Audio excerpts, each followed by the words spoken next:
Amis auditeurs, bonjour. L'équipe de Lumière sur le chemin vous invite à un spectacle inédit. À la fin de l'émission, nous vous indiquerons un choix de publication disponible sur notre site internet www.mediachrist.net.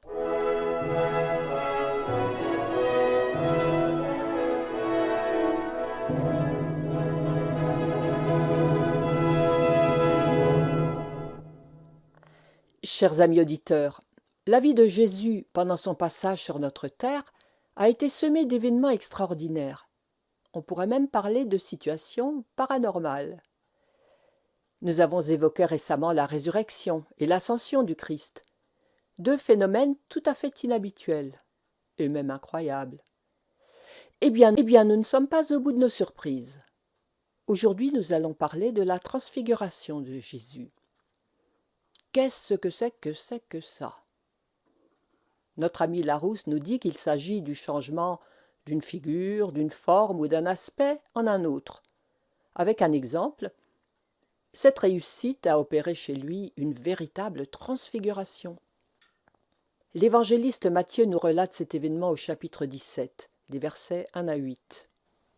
6 jours après, Jésus prit avec lui Pierre, Jacques et Jean son frère, et il les conduisit à l'écart sur une haute montagne. Il fut transfiguré devant eux. Son visage resplendit comme le soleil, et ses vêtements devinrent blancs comme la lumière. Et voici Moïse et Élie leur apparurent, s'entretenant avec lui. Pierre, prenant la parole, dit à Jésus, « Seigneur, il est bon que nous soyons ici. Si tu le veux, je dresserai ici 3 tentes, une pour toi, une pour Moïse et une pour Élie. » Comme il parlait encore, une nuée lumineuse les couvrit. Et voici une voix fit entendre de la nuée ces paroles. « Celui-ci est mon Fils bien-aimé en qui j'ai mis toute mon affection, écoutez-le. » Lorsqu'ils entendirent cette voix, les disciples tombèrent sur leurs faces et furent saisis d'une grande frayeur. Mais Jésus s'approchant les toucha et dit « Levez-vous, n'ayez pas peur. » Ils levèrent les yeux et ne virent que Jésus seul. Pour illustrer ce passage, nous utilisons aujourd'hui un commentaire du pasteur Frédéric Boilly. Nous voyons donc Jésus emmener Pierre, Jacques et Jean sur une haute montagne. Il s'agit sans doute du mont Hermon, situé près de Césarée de Philippe, dans le nord de la Galilée. Jésus s'y trouvait quelques jours avant. C'est là que Pierre avait fait cette belle confession de foi. « Tu es le Christ, le Fils du Dieu vivant. » C'est là aussi que Jésus avait annoncé à ses disciples ses souffrances et sa mort prochaine à Jérusalem. Le mont Hermon culmine à 2814 mètres. Le gravir, c'est une longue ascension. Pourquoi Jésus leur offre-t-il cette excursion? Pour la beauté du paysage? Ou pour la pureté de l'air? Peut-être, mais pas que. Dans cet endroit isolé, il va leur faire vivre une expérience unique et inoubliable. Jésus va leur montrer sa gloire divine, et en bonus, il va leur permettre de jeter un coup d'œil au paradis. Jésus apparut donc éblouissant de lumière aux yeux des disciples. Son visage brillait comme le soleil, et les vêtements eux-mêmes, sans doute sous l'effet du rayonnement émanant de sa personne, devinrent blancs comme la lumière. Tellement blancs que Marc précise au chapitre 9, verset 3. « Il n'existe pas sur la terre de lessive capable de blanchir aussi blanc. » Cette lumière, c'est la lumière de la gloire divine. Pierre écrit dans sa 2e épître, « Jésus a reçu de Dieu le Père honneur et gloire, quand la gloire magnifique lui fit entendre une voix qui disait « Celui-ci est mon Fils bien-aimé, en qui j'ai mis toute mon affection. » Et nous avons entendu cette voix lorsque nous étions avec lui sur la sainte montagne. La gloire. C'est quoi la gloire? La gloire, c'est l'estime, l'admiration et la considération que l'on porte à une personne, en raison de ses origines, si c'est un prince par exemple, ou de ses qualités, s'il est très intelligent, ou de ses vertus, s'il est très bon ou très sage, ou de ses réalisations remarquables. La gloire est associée à l'idée de lumière et de clarté. On dit par exemple d'un élève doué qu'il brille par son intelligence.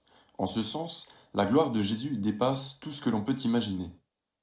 Elle est liée à sa majesté, sa toute-puissance, sa sainteté, sa pureté, son éternité, autrement dit, à sa divinité. Lors de la transfiguration, sa gloire s'est manifestée sous la forme d'un rayonnement, lumineux comme celui du soleil. Cette lumière est une caractéristique de Dieu. Voici ce qu'affirme l'Écriture dans la première épître de Jean. Dieu est lumière, et il n'y a pas en lui de ténèbres. Il n'y a pas de ténèbres en Dieu. Voilà une bonne nouvelle. Dans nos sociétés techniquement avancées, on ne connaît plus l'inquiétude de la nuit, il suffit d'appuyer sur le bouton et la lumière nous éclaire. Mais pendant des millénaires, les gens ont eu peur la nuit. Par définition, on ne voit rien dans l'obscurité. On est donc à la merci du moindre obstacle, ou pire, d'un acte malveillant. En Dieu, pas de ténèbres. La Bible est remplie d'affirmations de cette lumière. Dans le psaume 104, L'Éternel s'enveloppe de lumière comme d'un manteau. et dans le livre d'Habacuc au chapitre 3, Sa majesté couvre le ciel et sa gloire remplit la terre. C'est comme l'éclat de la lumière. Vous savez bien qu'il ne faut jamais regarder le soleil, au risque de perdre la vue, même avec de bonnes lunettes de soleil. Pourtant, bien qu'éblouissante, la lumière qui émane de Jésus n'aveugle pas les disciples. Le Seigneur en contrôle et en adoucit l'effet, pour qu'ils puissent la supporter. Autrement, elle les aurait consumés. Jésus est toujours prévenant. Moïse avait demandé à voir la gloire de Dieu, mais l'Éternel avait répondu « L'homme ne peut pas voir Dieu et vivre. » Notons que Jésus a manifesté sa gloire une seule fois à ses disciples, et la vision n'a pas duré très longtemps. Saul, le futur apôtre Paul, fut témoin lui aussi d'une scène un peu analogue sur le chemin de Damas.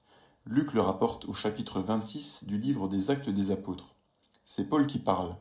Vers le milieu du jour, ô roi, je vis en chemin resplendir autour de moi et de mes compagnons une lumière venant du ciel, plus éblouissante que le soleil.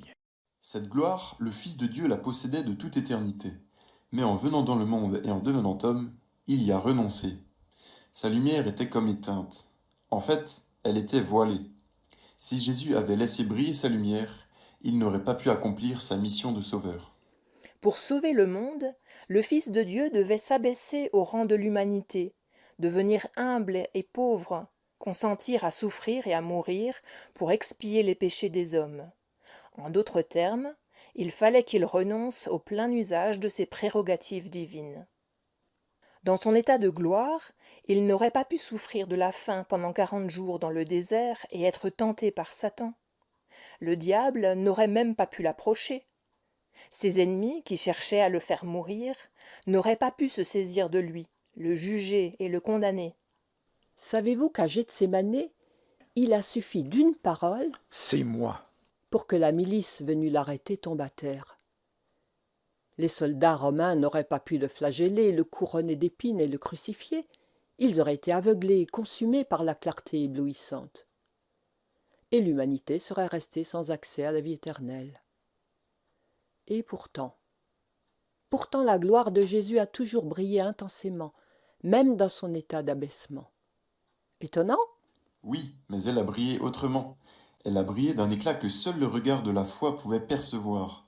Durant tout le temps de son ministère, Jésus était brillant de sainteté, resplendissant d'amour et éblouissant de sagesse et d'intelligence. Chacun de ses miracles était un puissant flash de sa gloire divine. Quand Jésus fit son premier miracle en changeant l'eau au vin à Cana, l'évangéliste Jean affirme « Jésus manifesta sa gloire. » Savez-vous que sa gloire a même brillé intensément dans les ténèbres de Golgotha ? Ça ressemble à un paradoxe, mais non. Loin d'être une honteuse défaite, la mort de Jésus est une glorieuse victoire sur Satan, le péché et la mort. Évoquant sa passion toute proche, Jésus lui-même dit « L'heure est venue, où le Fils de l'homme sera élevé dans sa gloire. » La lumière de sa gloire divine n'a jamais cessé de briller. Elle a constamment percé le vêtement de son humanité et de son humilité. Un autre événement important s'est encore produit sur la montagne sainte. Comme Pierre parlait encore, une nuée lumineuse les couvrit. Et de la nuée une voix fit entendre ces paroles. Celui-ci est mon Fils bien-aimé, qui a toute mon approbation. Écoutez-le. Dieu sait très bien manier la technique de l'audiovisuel. Ainsi, à l'éclatant témoignage visuel révélant Jésus comme le Fils de Dieu, il ajoute un témoignage oral tout aussi éblouissant, celui de son Père céleste. Peut-on imaginer témoignage plus éloquent que celui-là?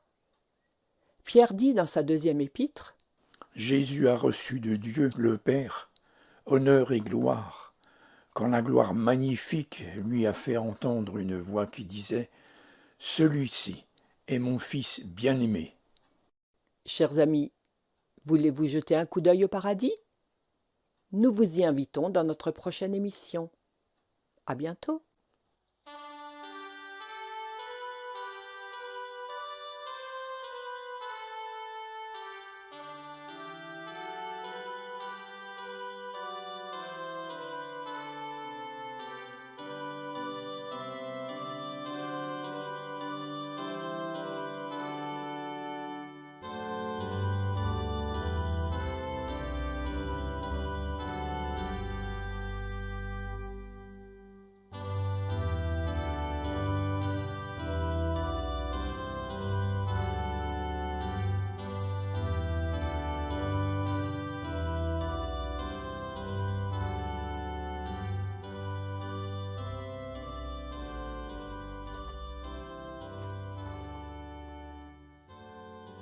Prions.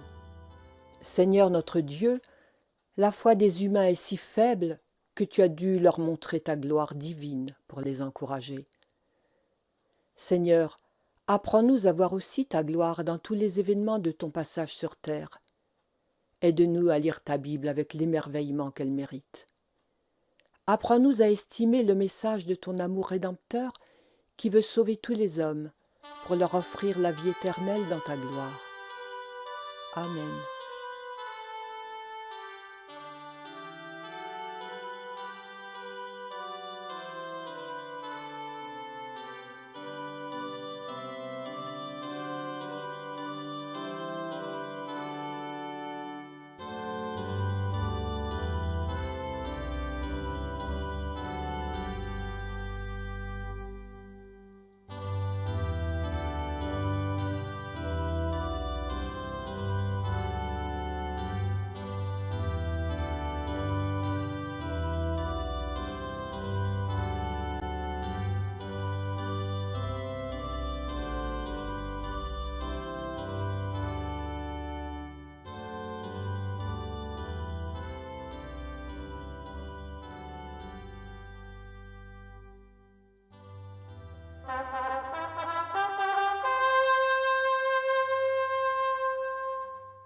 Tu as appris la nouvelle?